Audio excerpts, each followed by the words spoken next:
Hey everyone, Peter Zeihan here, coming to you from exciting Minnesota. I'm in a hotel room, obviously. I just got the news that the Russians have been judged to be in full default of their national debt by Moody's, which is kind of the keeper of the definition for what is a default and what is in good payment. This is taking us in a few weird directions because this has not happened, and certainly not happened this way in quite some time. Normally, when a country goes into default, it's because they don't have enough money, and they have to choose what to not pay for, whether it's to help out their own population, government services, infrastructure, their military, or their foreign debt. And if you choose foreign debt, that means you are cut out of capital markets for quite some time. But the problem here is not that the Russians have run out of money. The problem is that the Russians are not able to spend their money in the way that they would like. So they had actually set aside the money, even the hard currency necessary to make their payments. But the United States has denied them access to the various financial plumbing of the American system in order to allow that money to get to the actual bondholders. So from the Russian point of view, they haven't defaulted, and they've got a reasonable position there, but it really doesn't matter, because if you don't have access to the financial market and you can't move money around, then everything else is just kind of weird. But that does mean that investors are looking at this differently. This is not a situation where the Russians can just put a bunch of money into a FedEx envelope and send it off. You actually have to have the plumbing for the billions of dollars that have to move every month. Now, we're seeing this sort of activity that the West is engaging in a lot of the sanctions. It's not that the US or the West have dropped the nuclear option and just prevented the Russians from functioning. That would have too many side effects. Instead, the United States is working around the edges, the West is working around the edges, and making the Russians less and less welcome in any sort of economic activity that involves anything beyond their borders, and trying to use reputational risk as a way of inducing countries and companies to not do business with them. So, you could ship everything in that FedEx envelope and get by with it, but you would then have to ask whether FedEx would want to play, and they don't. And we're seeing this in energy, and we're seeing this in commodities, and we're seeing this in ag, and we're seeing this in finance. Now, this indirect approach to sanctions is not nearly as effective. It's not nearly as quick. It's not nearly as efficient. But it does prevent, or at least limit, some of the more undesirable side effects. So, for example, in energy, the United States could go out and just hijack a tanker carrying Russian crude. And that would set off cavitations throughout the entire system about what is allowed and what is not. And shipping companies then wouldn't want to touch it because you don't want to fall afoul of the U.S. Navy if you're into the job of shipping. And companies that work for foreign countries like, say, India probably would then leave for sure as well, because why would you put out all the risk and all the money if you might not just not get the crude, you might actually lose your vessel too. But that would have implications for the entire shipping system. And they're trying to limit that sort of damage. Now, looking forward here, there is a significant negative outcome of this kind of half-assed approach to sanctions. Because the United States has now shown, the West has now shown, that it is willing to abrogate financial commitments from its citizens, from its companies, in its currency to other countries, even major countries. No legislation was required. No court case was required. There was no public comment period. It was just that the federal government decided to make this happen. I'm not overly concerned about the impact that this will have on the willingness of foreign countries to raise money and issue debt in the American market, because it's not like there's a lot of other places to go. All of the world's hard currencies are following the U.S. lead here, every single one of them. So there is no back market place you can go. But there is a definite point of concern for the American investors that were willing to go into foreign countries in the first place. Their concern has always been about legal protection and rule of law in places like China or Russia or Venezuela or wherever else. But it never occurred to them that there might have actually been a risk on the American side of that equation. Because now they have to consider that not only will the United States not potentially provide them with legal protection on the American side should something go wrong in the foreign country, but the U.S. government might actually be the reason that the investment fails because of a decision made by fiat. That's something that hasn't been true since before World War II, but suddenly now is again. This is going to redirect a lot of capital away from the world's developing and frontier markets, because all of a sudden they don't have a method to do it safely. And it doesn't matter if they've got a well-written bond agreement, it doesn't matter if they've got an army of lawyers. If the controller of the global currency says no, the answer is no. And that's something they now have to factor in. And so if you're looking to borrow money on an American exchange, all of a sudden, you're going to have to work a lot harder to get American and Western investors to go along with it, because they no longer have that backstop of guarantee that they're used to. And that changes everything for the developing world.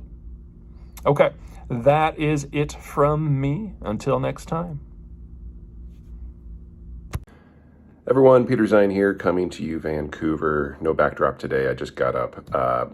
The news that happened in the wee hours of the morning, which unfortunately woke me up at 2 a.m, was that the Russians have announced what they call a partial mobilization of about 300,000 troops. So I just wanted to get this out there real quick so you guys understood the context and the why. So first, a touch of background. The Russian space is incredibly low value. The agriculture that exists there is very poor by global standards. So they've never been able to generate the amount of capital that's necessary to have a real road network. If you want to get anything moved from A to B, it's going to almost exclusively go by train, which is part of the reasons why logistics in the Russian army have become so poor, especially in the Ukraine conflict. And why the Ukrainians were able to take a couple of rail depots in eastern Ukraine, in Kharkiv, a couple weeks ago, and the front just collapsed. In fact, there's signs that we might be seeing a repeat of that elsewhere in the Donbass, as the Russians are now discovering that they're actually outnumbered locally, and that with all the captured equipment, the Ukrainians actually now have more artillery and more ammo. So if you take a poorly trained, conscripted force in Russia that is badly equipped and put it against a very motivated and enlarging force that is getting better training from abroad and better equipment from abroad, in addition to the captured stuff, all of a sudden, at least for now, the balance of forces has really changed. And the only way that the Russians have ever been able to fight that sort of war is with more numbers. So they've had about 150,000 troops in area, plus the Chechens, plus their mercenaries. So let's just call it an even 200 for rounding. They're now going to add another 300. This doesn't mean that the nature of the war has fundamentally changed. It means two things. Number one, this is the sort of the Russian war the Russians know how to fight. Just throw bodies after it. The Russians have always had a larger population than any of the countries they've gone to war with, and so they've always tried to win by numbers, and when they have won, that's usually how it has happened. Second, this isn't a fundamental break. Yes, the Russians need these troops and they need them badly, but when you've only had 150,000 in theater and you've been fighting for 6 months more or less nonstop, and your logistics have been a mess, 300,000 troops doesn't turn the tide. It just means that you're going to be able to cycle in troops to replace the ones that have become exhausted. So this doesn't give the Russians fundamentally more troops in theater. It allows them to rotate troops through the theater and continue fighting the war in more or less the way that they have been now, which is to say poorly. Obviously, it's still bad news for the Ukrainians, but ultimately this is getting to one of the core issues that I've been talking about since the beginning. The Russian demographic is horrible, and between guts or massive increases in the death rate or massive decreases in the birth rate, or both, because of World War I, famines, World War II, the Brezhnev mismanagement, the post-Cold War collapse, there's these deep gouges out of the population structure across the Russian system, with the deepest one in people aged roughly 15 to 30, because you've got a stacking up through the generations of bad things that happened in World War I and World War II and post-Cold War. That's where all these troops are coming from. So we've already got about 200,000 men in theater who are in their 20s. We're now adding another 300,000, and we're starting to get to the point where the Russians just aren't going to have any more men in that generation to throw at this at all. And I don't know if you guys were aware, but people in their 20s are the ones who usually have kids.